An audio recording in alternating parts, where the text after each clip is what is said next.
Sampurasun. Kemajuan teknologi membawa dampak yang begitu besar dalam kehidupan manusia. Yang sangat terasa sekali adalah kemudahan untuk mendapatkan informasi. Dan kemudahan mendapatkan informasi ini juga berpengaruh pada dunia kesehatan. Di mana saat ini kita dengan mudahnya dapat mengakses segala sesuatu yang kita butuhkan terkait dengan kesehatan, termasuk juga pada saat kita membutuhkan konsultasi dokter, dan juga mungkin ketika pada saat kita membutuhkan pengobatan, seperti itu. Nah, ini muncul sebuah pertanyaan besar, apabila semua sudah semudah itu karena kemajuan teknologi, maka apakah kehadiran seorang dokter masih kita butuhkan? Simak penjelasannya dalam video podcast pada kali ini.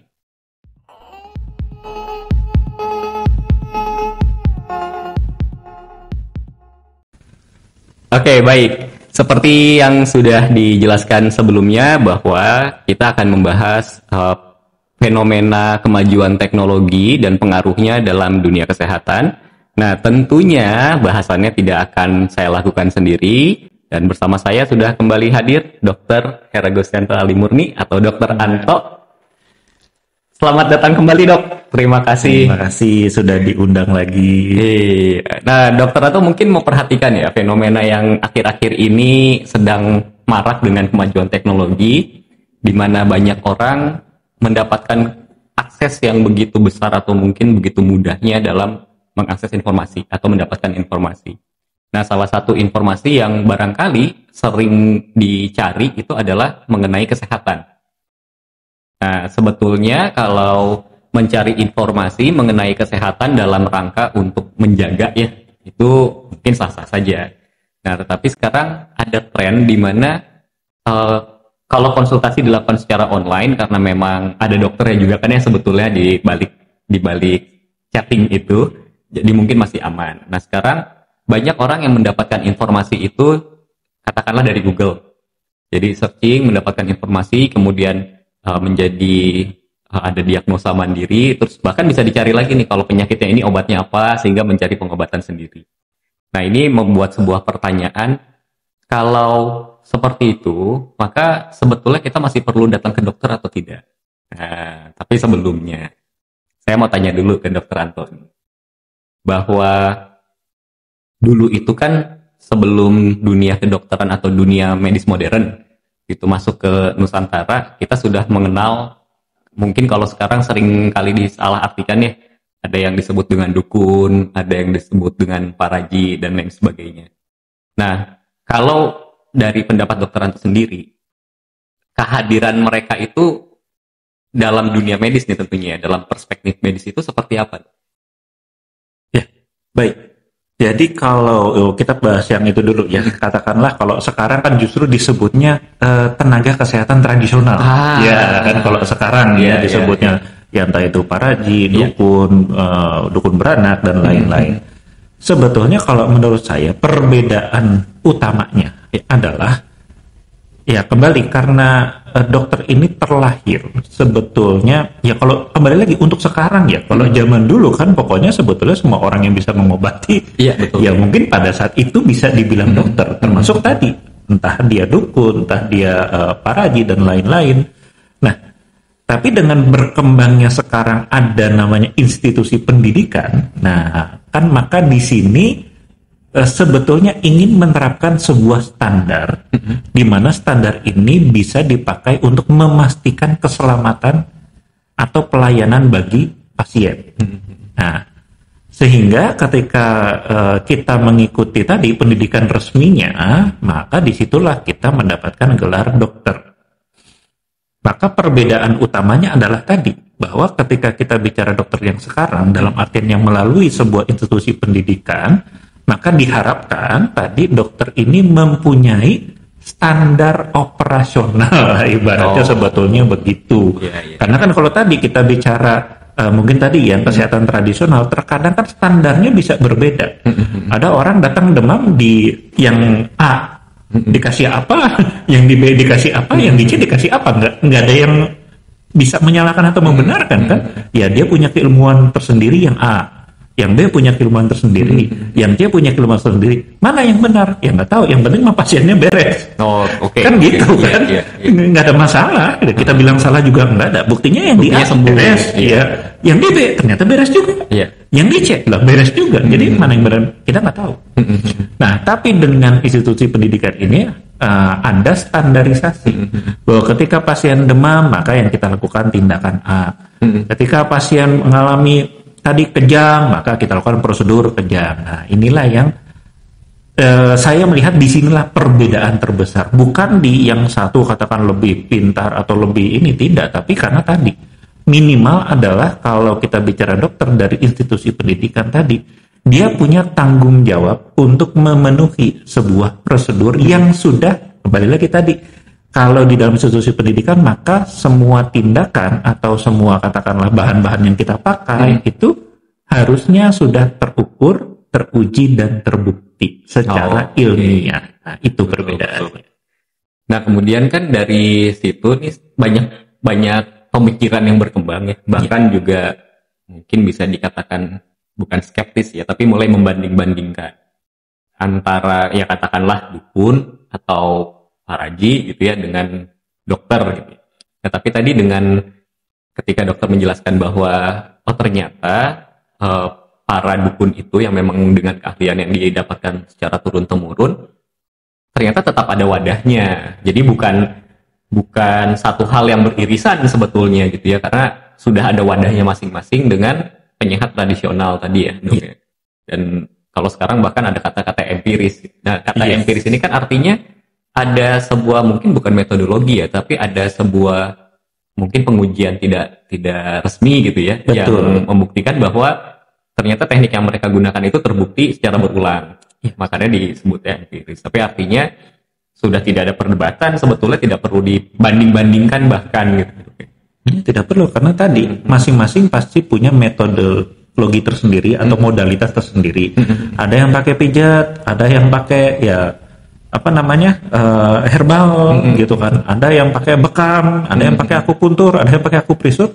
Ya, bagi saya itu justru memperkaya khasanah pengobatan.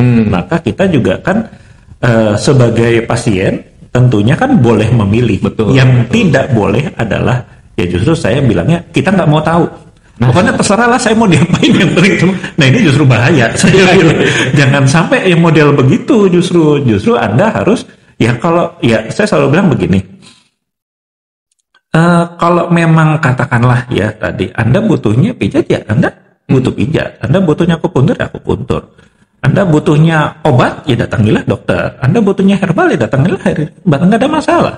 Karena kembali lagi kesembuhan itu bisa datang dari berbagai upaya dan belum tentu penyakit itu semua sembuh dengan pengobatan yang dalam tanda kutip modern saat ini ya istilahnya ya pokoknya minum obat sembuh. Saya melihat juga banyak yang tidak. Makanya saya sebagai seorang dokter juga mengembangkan diri terus bahwa saya tidak hanya memakai obat, tapi saya belajar hipnoterapi, saya belajar katakanlah sampai pijat, refleksi, itu saya belajar juga seperti itu. Berarti dokter penyehat tradisional empiris gitu. Iya. Lengkap banget diborong semua. Iya. Oke, nah jadi teman-teman udah nggak perlu dibanding-bandingkan lagi gitu ya, bahwa karena gini ada juga yang bilang bahwa ini kalau zaman dulu dibilangnya pengobatan alternatif gitu ya. Yes. Ya kalau saya sih terus terang rada kurang setuju. Makanya sekarang mungkin diganti ya. Kalau dulu memang di undang-undangnya sih pengobat tradisional alternatif gitu maksudnya. Coba sekarang disebutnya komplementer. Karena alternatif itu kan kesannya membandingkan. Saya tidak suka yang ini, maka saya sebenarnya sih memilih juga boleh-boleh aja ya. Tapi ketika alternatif itu kesannya ya sama kayak kalau kita lagi di jalan macet nyari jalan alternatif.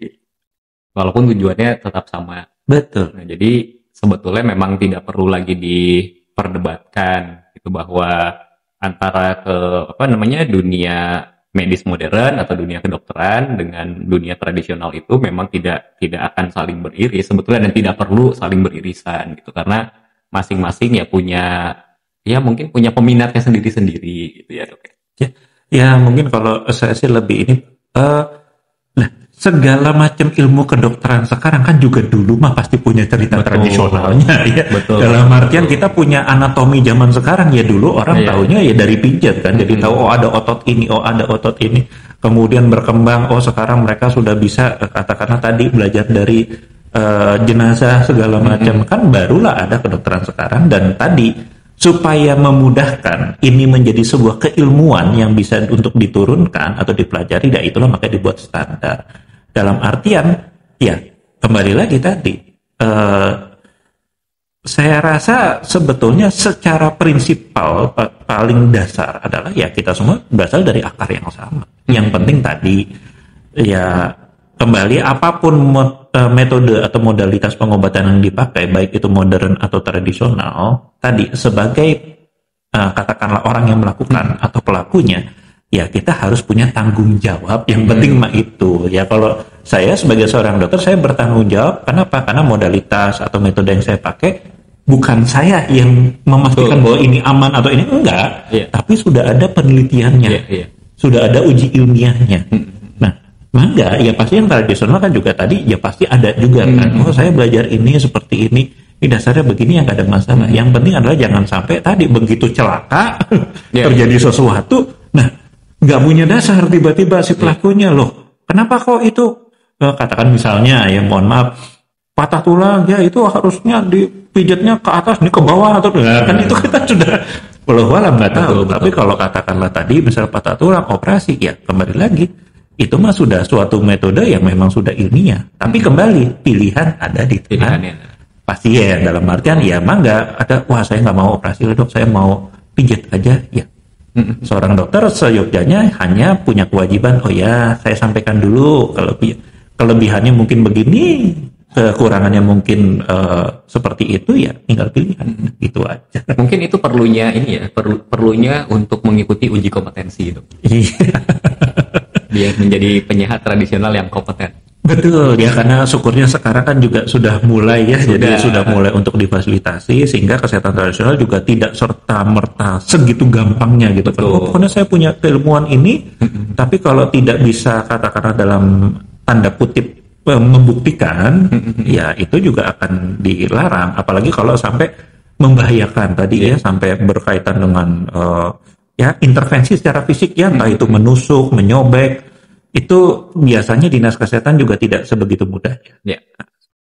Jadi seperti itu teman-teman, walaupun pilihannya kembali kepada orang yang akan melakukan pengobatan, tapi ada baiknya juga kalau menjadi pasien yang cerdas gitu. Iya, harus. Nah, saya tuh tertarik dengan tadi ada satu kalimat yang mengatakan bahwa pilihan itu sebetulnya ada di tangan ya katakanlah pasien gitu ya, biar mudah gitu ya. Nah, akan tetapi yang tidak boleh adalah sampai orang yang bersangkutannya sampai abai gitu. Nah, itu bahayanya apa dok kalau sampai ada pasien yang abai gitu? Atau pernah ada pengalaman mungkin? Ya, jujur saja karena mungkin kan di waktu yang lalu kita pernah bicara penggunaan obat yang irasional ya. Ya kan salah satunya karena tadi. Pokoknya pasien tidak mau tahu, saya pokoknya mau dapat sesuatu. Ya memang mereka bilangnya mau dapat kesembuhan, iya. Tapi kenyataannya adalah, ya kalau Anda sendiri tidak paham apa masalah sebetulnya dari kondisi yang diderita sekarang yang disebut sebagai penyakit, ya itu sebetulnya sama aja, ya ini mohon maaf ya, kalau analoginya kan kayak kita pergi ke bengkel, kita juga nggak tahu nih masalah motornya ini kenapa, bawa ke bengkel, dibenerin enakan, bawa pulang, kita pakai, oh ya enakan, tapi seminggu ternyata rusak lagi, bawa lagi ke bengkel yang sama, kita masih belum tahu rusaknya apa, terus dibenerin enakan, bawa pulang lagi. Terus seminggu kemudian datang lagi. Coba ini kan masalahnya sebetulnya cuma 3. Yeah. 1, mohon maaf, memang motornya sudah tidak bisa diperbaiki. Ya kan? Tapi kan kembali ini harus dibuktikan kan. Betul. Apa penyebab motor saya ini rusak terus nih apa? Ya kan harus dibuktikan. Apakah memang sekernya udah jebol gitu, atau apa gitu. Apalagi sampai keluar bahwa ini motornya udah nggak bisa diperbaiki. Apa yang membuat sampai nggak bisa diperbaiki gitu. Ya itu harus jelas apa yang tidak bisa diperbaiki ini apa. Kalau perlu tadi minta second opinion kan. Kata bengkel yang ini nggak bisa dibenerin, saya coba ke bengkel yang lain. Maka permasalahan yang kedua, kemungkinan kedua adalah mungkin saja bengkelnya memang tidak kompeten, dalam artian mungkin alatnya kurang, mungkin kemampuan dari mekaniknya ya belum sanggup untuk memperbaiki ini, bisa saja kan, nggak ada masalah. Ya tapi kan kembali harus diakui dong, terus terang, oh Pak mohon maaf motor Bapak kayaknya oh di sini belum bisa kami perbaiki, coba Bapak ke bengkel yang lebih betul. Lebih jago lah, lebih senior atau gimana lah. Nah enggak. Ya kan dua ini. Tapi yang ketiga, siapa tahu kita sendiri yang salah pakai motornya. Nah, itu. Motornya harusnya diisi bensin, tiap pulang diisi minyak tanah. Iya. Lah, gimana? Lah emang si bengkelnya tahu. Atau jangan-jangan nggak pernah diisi bensin, jadi nggak bisa. Pokoknya tiap kali bensinnya habis, ini motor jelek banget. Iya. Tiap kali saya pakai, berapa kali bolak-balik mogok. Mati. Padahal kehabisan bensin. Iya, betul. Jadi faktor-faktor itu perlu dipakai. Iya. Nah, abai ini kan masuk yang ketiga tadi. Ternyata bisa saja kita sendiri yang membuat diri kita sakit. Tapi karena tadi kita sangat abai gitu kan, bodo amat, pokoknya saya makan, saya tidur seenaknya, olahraga nggak pernah, minum air putih jarang-jarang loh. Ini masalahnya sebetulnya. Nah, itulah yang menyebabkan ya kita tidak boleh abai sebetulnya. Jadi mungkin poinnya itu tanggung jawab kesehatan kita itu pada diri kita sendiri. Iya, Jangan diserahkan tanggung jawab itu ke dokter ataupun ke tabib ataupun ke siapapun itu ya. Karena ya balik lagi yang bikin kita sakit ya diri kita sendiri sebetulnya.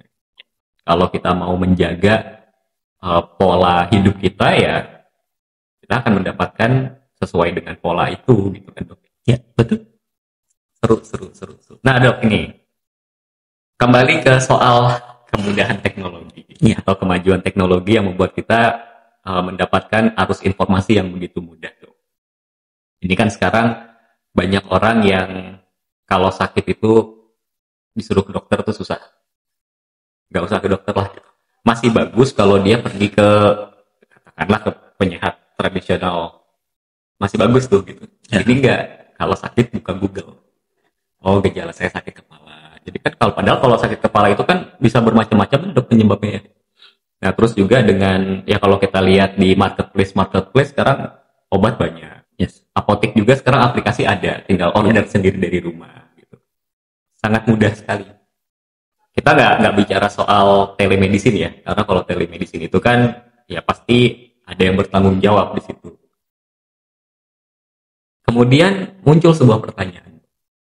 Kalau memang kemajuan teknologi sudah segitu mudahnya dan katakanlah ya kita bisa belajar mengenai kesehatan dari informasi yang kita dapatkan, masih perlu nggak sih Dok ada seorang dokter gitu? Iya. Sebetulnya pertanyaan itu menarik karena ini berkaitan dengan analogi tadi ya. Ya sama kan. Alat bengkel kita bisa beli. Tapi sana kita juga bisa belajar kan cara servis motor sendiri. Iya. Benar kan, bisa kan, nggak ada masalah sebetulnya. Lah terus kenapa masih punya bengkel? Ya kan, sebetulnya kan teorinya atau analoginya mungkin hampir sama. Karena begini, peran dokter memang yang pertama. Ya saya akan bilang kayak tadi bahwa memang terkadang atau bahkan mungkin kadang sering kali ya memang ada tindakan-tindakan yang hanya bisa dilakukan oleh tenaga profesional. Misalkan ya tadi ya wah sakitnya parah sehingga harus infus ya kan, atau bahkan harus operasi. Ya kan nggak mungkin ya kita ke itu tadi orang tetangga, Pak tolong dong saya dioperasi usus buntu gitu kan. Nah padahal kan operasi sendiri ya tadi ini harus memakai metode yang sudah teruji, terbukti, kemudian obat-obatannya juga khusus dan segala macam, sehingga kan memang butuh sebuah lisensi atau ya tadi ya izin untuk memakai atau melakukan tindakan tersebut. Sehingga ya kembali lagi ya disinilah fungsi utama seorang dokter, terutama dokter yang melakukan tindakan-tindakan fisik ya jelas masih perlu. Nggak mungkin enggak. Ya padanannya dengan tadi lah, kalau bengkel katakan Anda mau turun mesin kan rada susah ya, alat-alatnya juga kan. Waduh, saya kalau sampai beli alat-alat selengkap bengkel kan, waduh, betul. Repot juga saya kan. Nah, belum lagi tempatnya, belum lagi alat-alat kecilnya, murbaut dan segala macamnya. Itu kan kembali susah. Jadi yang pertama, ya kenapa masih dibutuhkan ya tadi? Karena memang ada tindakan atau penggunaan obat-obatan atau bahan-bahan tertentu yang memang butuh tenaga profesional. Karena butuh lisensi untuk memakai itu. Dan kemudian yang kedua ya tadi ya, karena penyebab penyakit kebanyakan sebetulnya kan tadi memang karena kita abai. pada perilaku kita sendiri. Nah, saya kan bilang kalau di sini posisi dokter itu sebetulnya ya nggak jauh-jauh beda kayak semacam tour guide kalau saya bilang. Orang sekarang mau kita kebetulan sekarang kita ada di Bandung ya. Iya. Orang mau ke Jakarta tidak pernah pergi ke Jakarta, tapi dia mau ke Jakarta. Pertanyaannya, loh kalau dia nekat pergi sendiri apa nyampe? Mungkin saja sampai. Cuman sampainya kapan saya nggak bisa pastikan ya kan? Mungkin besok, mungkin bulan depan, mungkin tahun depan, mungkin 2 tahun lagi. Kenapa? Nyasar dulu, muter sampai Arab. Kenapa saking nggak taunya gitu tahu kan? Jalan. Iya nggak tahu jalan. Ya walaupun ada sih petunjuk jalan gitu kan, tapi ya wallahu alam gitu kan, namanya orang gitu kan. Bisa saja seperti itu. Nah perbedaan dengan tadi adanya seorang dokter, kami ini sudah dididik secara ya tadi kompetensi, maka kami bisa untuk membantu tadi membimbing seorang pasien untuk mencapai tujuan kesehatan dengan lebih cepat, lebih baik dan tentunya harusnya lebih aman. Ya kan? Karena tadi kami sudah diajari berbagai standar operasional prosedur di mana ya itu memang yang kami pakai untuk membantu orang melewati proses. Ya kan? Nah, itulah makanya saya bilang ya sekarang masih butuh dokternya di sana karena tadi kan informasi-informasi yang tadi Mas Ando bilang kalau dia dari katakanlah sumber yang terpercaya masih oke. Iya. Tapi kalau tadi dari Google seketemunya Iya. kemudian ada masalah kan dia butuh untuk konsultasi sebetulnya untuk memastikan benar enggak gitu kan. Nah disinilah akhirnya peran dokter untuk membantu proses. Makanya saya bilang kalau di yang kedua ini saya bilang tugas dokter bukan jualan obat. Karena apa yang jualan obat pabrik obat, bukan dokter. Saya itu sebagai dokter hanya memberikan obat kalau pasien membutuhkan. Karena kalau pikirannya tadi ya dokter kan jualan obat, berarti kalau pabrik obat tutup nggak ada lagi dong dokter. Iya. Soalnya dokter jualan apa? Saya pernah nggak sih dok ada pasien yang ngeyel gini. Tadi kan dokter Anto mengatakan bahwa tugasnya ya minimal dokter Anto ya punya pemahaman bahwa hanya akan memberikan obat kalau pasiennya membutuhkan. Tapi pernah nggak sih ada yang ngeyel? Dokter Anto tuh yakin banget dan sangat tahu bahwa sebenarnya si pasiennya nggak butuh obat, tapi ngeyel udah minta obat. Ya kan sakit berarti. Mental.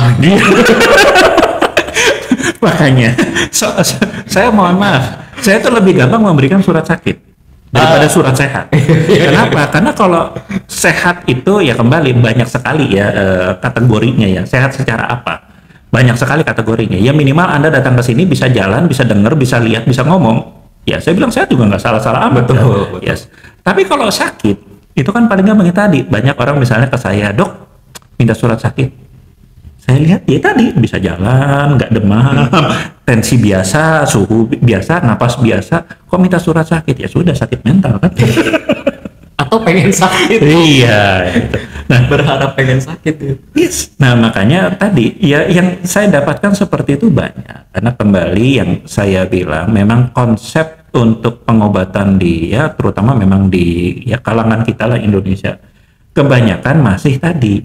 Ya kalau saya ke dokter sebetulnya saya bukan cari sembuh, cari obat. Cari obatnya benar. Nah, karena kalau sembuh tadi, kita kan harus evaluasi dulu. Sakit ini adalah sebuah kondisi yang ada sebab, ada akibat. Nah, keluhan yang dia rasakan sekarang adalah akibat. Maka penyebabnya apa? Itulah tugas dokter sebetulnya mencari. Tapi tadi orang banyak nggak sabar untuk cari penyebab ini nggak sabar, maka dia hanya mau ya dok supaya nggak pusing lah, supaya nggak demam lah, supaya nggak pilek lah, supaya tensi nggak tinggi lah, supaya gula nggak tinggi. Nah itu kan kita menangani akibat dan disitulah akhirnya ya banyak pasien yang katakanlah tadi pemahamannya masih sebatas itu ya memaksakan minta obat dan akhirnya karena itulah saya sampai bikin sebuah buku 1% Healing ini. Untuk tadi ini adalah bekal saya untuk pasien saya bisa menemukan dulu sebetulnya dasar masalah penyakitnya atau akar masalah penyakitnya ini dari mana.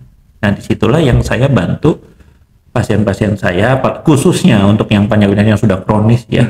Nah itu untuk temukan dulu kamu akar masalahnya di mana. Karena memang ya tadi kalau saya jelaskan di waktu itu tadi pasien-pasien itu udah lama amat. Iya. Nah, itu ya. Dan jam berapa?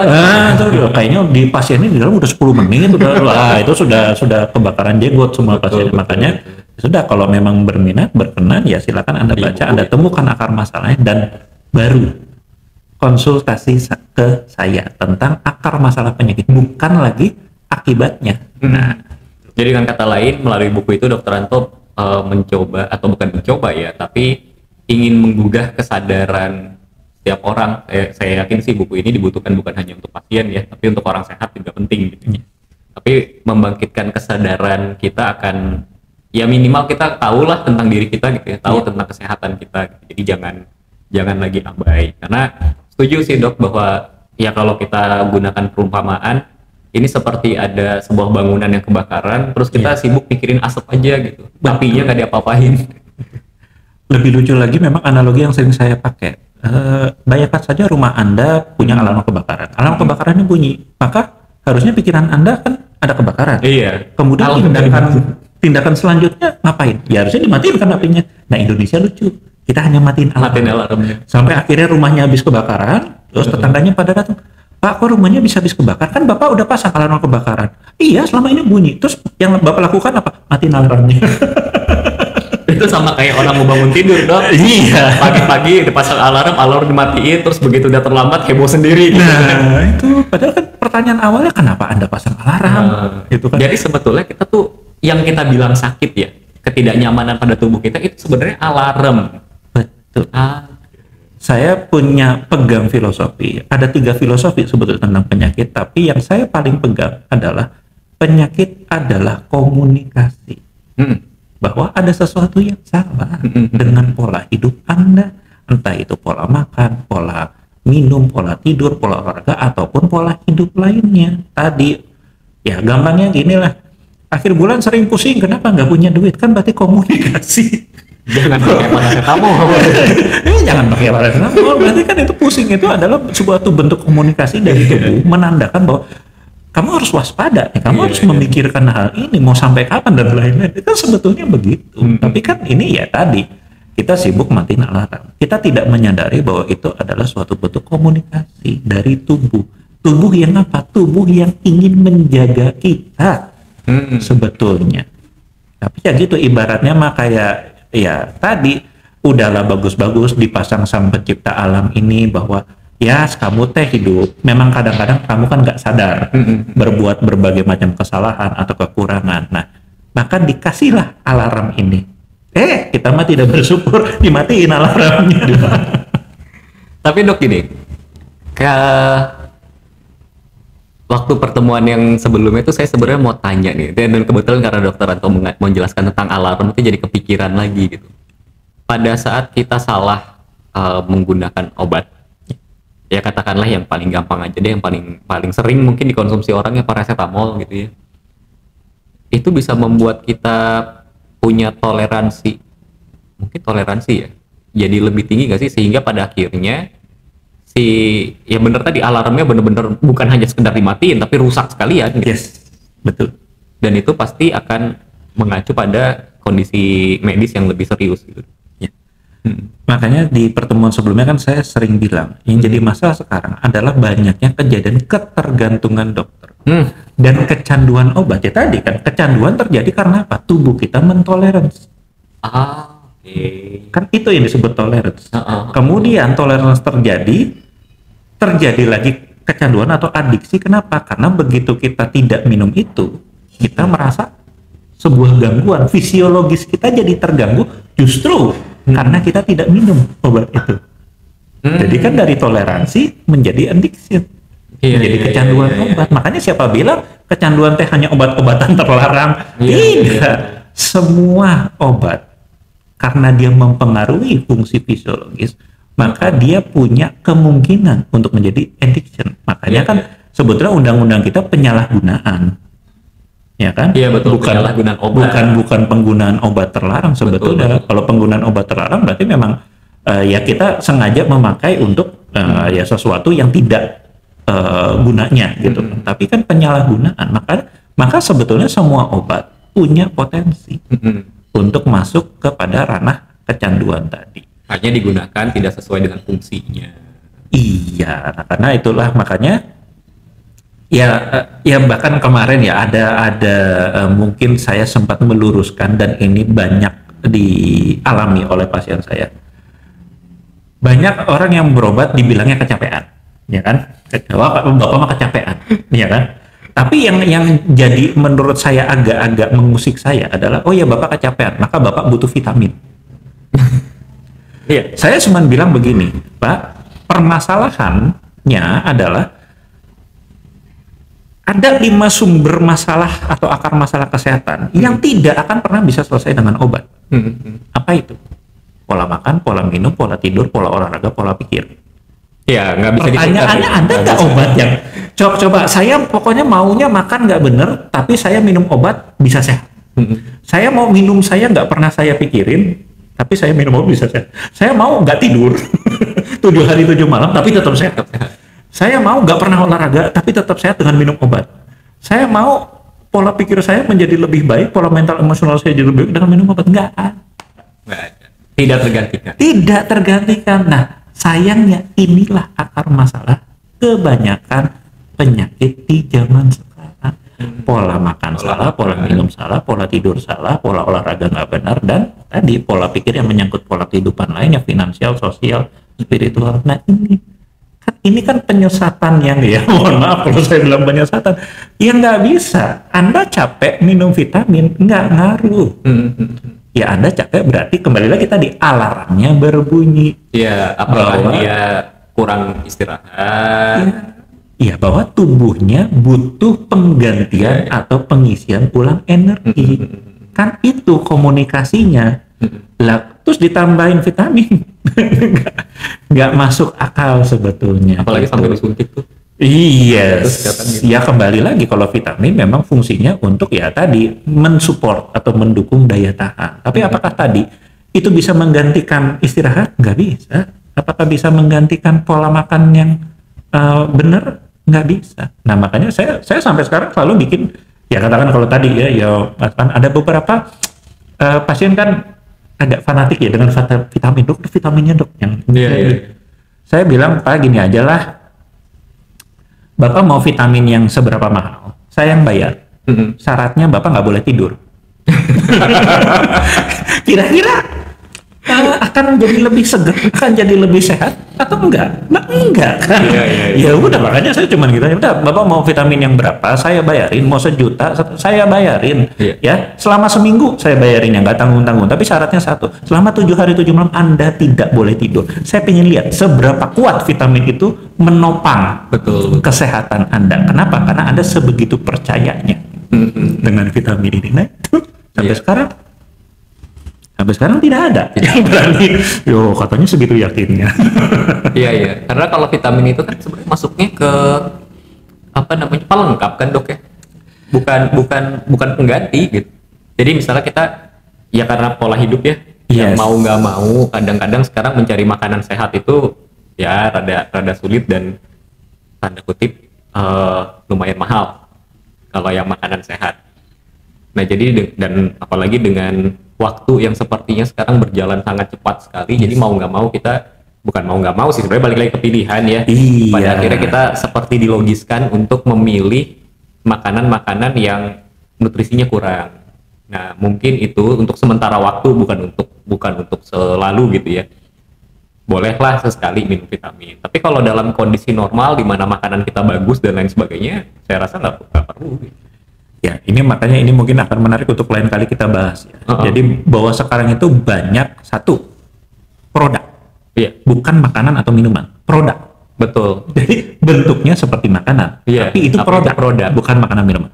Kedua, itu bisa dimakan, bukan berarti itu baik untuk dimakan. Nah itu. Jadi dua hal ini mungkin nanti lain waktu akan menarik itu pasti. Iya. Nah. Tapi kembali ke masalah tadi, sebetulnya ya tadi, apakah vitamin ini sebagai tambahan atau ini, ya kembali memang saya bilang betul. Bahwa karena tadi kita sering abai, nah itu kan tadi kita abai, pokoknya ada makanan apa ya dimakan, ya ketemunya ini ya dimakannya ini. Tapi kita tidak berusaha kan untuk mencoba, ya kan harus ada ya serat, harus ada vitamin, harus ada karbohidrat, harus ada protein, harus ada lemak. Kan harusnya kan kita memikirkan ini. Nah, katanya harus ada susu juga, Dok. Ya itu kan masuk yang nanti itu tadi, makanan yang ada bukan berarti baik untuk atau baik untuk diminum gitu. Tapi ada dan bisa diminum, bukan nggak bisa, bukan racun lagi. Ya, bukan racun kok bisa diminum, tapi baik enggak ya itu nanti lain kali lah.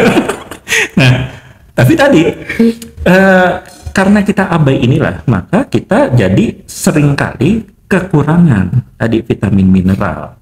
Maka disinilah kembali lagi tadi, saya selalu bilang perbedaan antara vitamin yang Anda dapatkan dari buah dan sayuran dengan vitamin yang Anda dapatkan di produk, saya selalu bilang perbedaan adalah nilai komersil. Apa maksudnya nilai komersil? Nilai komersil harus kejual. Betul. Nah, gimana caranya supaya kejual? Ya, bikinlah semenarik mungkin. Pertanyaannya, apakah kemenarikan itu sepadan dengan fungsi atau efek positifnya pada tubuh? Nah, ini pertanyaan. Ya. Karena saya selalu bikin, nah ini kalau nanti video ini berkembang, saya juga selalu buat sebuah tantangan. Ya tadi kan, sebuah tantangan yang tadi kan nggak tidur. Kalau ini mungkin kita sudah sering dengar ya, vitamin C 1000 mg ya. Di zaman COVID bahkan dianjurkan 3 kali sehari, ya kan? Atau iklan paling ininya adalah setiap hari sekali, ya kan? Yang 1000 mg itu. Ya, yang 1000 mg.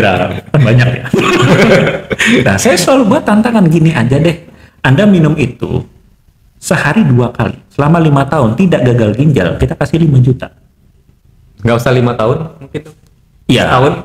Ya, nggak tahu. Tapi kalau ada yang mau berani, emang mangga. 5 tahun lah minimal gitu. Nggak gagal ginjal, gula darah nggak naik. Ya, gitu. Iya, karena kembali lagi tadi, sebagai seorang dokter, saya harus mempertanggungjawabkan apapun yang saya katakan dan apapun yang saya berikan. Nah, sedangkan tadi sebuah produk, dia hanya mempertanggungjawabkan nilai komersialitasnya terjual atau tidak.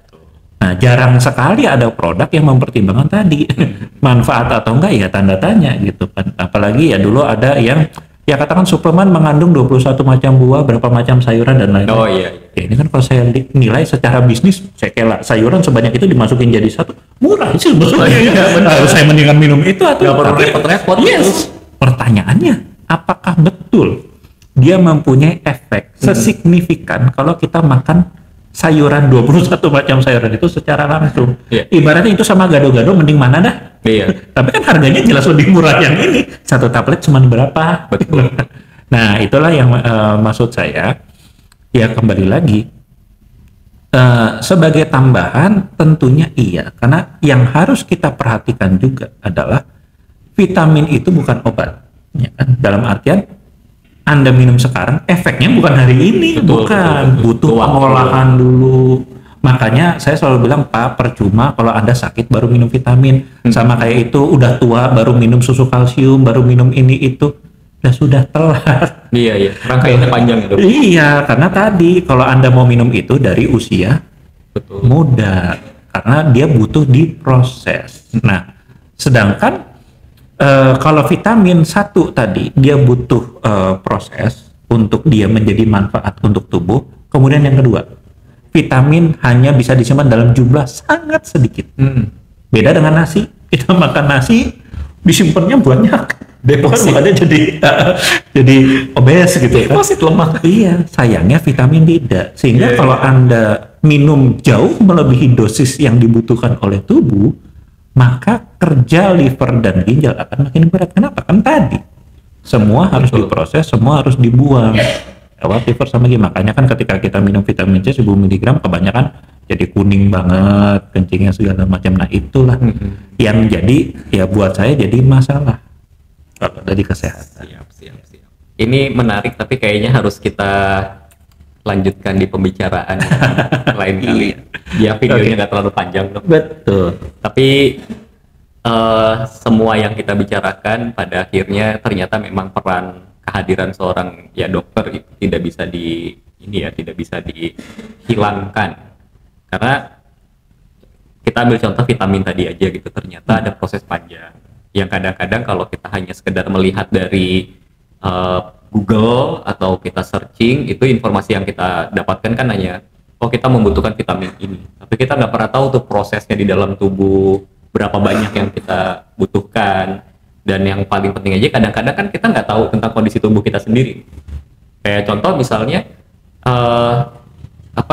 misalnya saya lagi dalam masa penyembuhan, nah biasanya kan dikasih suplemen tuh, karena nggak mungkin ngejar dari makanan untuk bisa menyembuhkan lebih cepat gitu kan ya.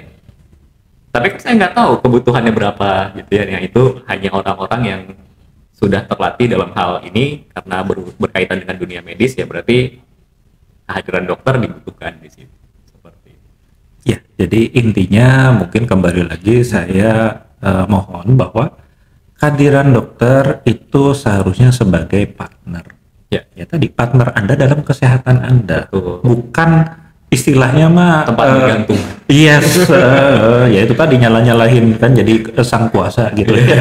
Karena saya selalu bilang kesembuhan pertama itu dari sang kuasa, kedua adalah dari keputusan pasien sendiri. Baru saya membantu dalam prosesnya. Ya kan tadi, karena apa? Bahkan termasuk operasi pun kan satu tidak mungkin dilakukan kalau si pasien sendiri nggak mau operasi, kan nggak mungkin. Jadi keputusan dulu, kemudian saya sebagai seorang dokter ya kalau tadi operasi ya saya bantu operasinya. Tapi setelah itu apa lagi? Kan kembali kepada proses pemulihan dari pasien. Kata siapa operasi menyembuhkan, banyak habis dioperasi meninggal. Maka berarti apa tadi? Operasi hanya membantu untuk tubuh dapat kembali pulih tadi, supaya memberikan kesempatan lebih baik. Ketika setelah operasi selesai, maka pemulihanlah yang mengganggu nanti. Nah, maka ya sekali lagi, jadikanlah dokter sebagai partner kesehatan, bukan tumpuan. Iya. Apalagi menjadi orang yang berkewajiban. Iya, ya itu tadi Pak, nggak bisa dokter yang makan sayur saya yang sehat. Nah, itu kan lebih parah lagi. betul. Ya, aduh seru. Tapi ya mau nggak mau kita harus tunda pembicaraan yang berikutnya. Oke dokter, makasih banget sudah hadir. Sama-sama. Dan untuk teman-teman di rumah yang menyaksikan, di video sebelumnya saya dengan Dr. Anto, saya membahas tentang ada sebuah buku yang ditulis oleh Dr. Anto yang akan membantu kita untuk memahami tubuh kita, dan tentunya untuk kita bisa mengambil sebuah tindakan agar kita menjadi lebih sehat seperti itu. Nah, bukunya sudah ada sekarang, jadi untuk pemesanan bisa seperti kemarin, jadi bisa menghubungi Dr. Anto di Instagramnya ya, di Dr.Anto seperti itu. Dan bukan hanya DM, kalau perlu di follow juga karena pasti banyak informasi menarik di situ. Iya, terima kasih. Baik teman-teman, mungkin sekian perbincangan kami. Semoga bisa menginspirasi teman-teman yang ada di rumah. Di sini kita tidak memberikan sebuah bukan arahan, tetapi sebuah langkah yang perlu dituju. Itu semua pilihan dari teman-teman semua dalam mencapai kesehatannya. Pilihannya hanya dua, memilih langkah yang rasional atau yang irasional. Hanya itu. Terima kasih banyak sudah menyaksikan. Rahayu.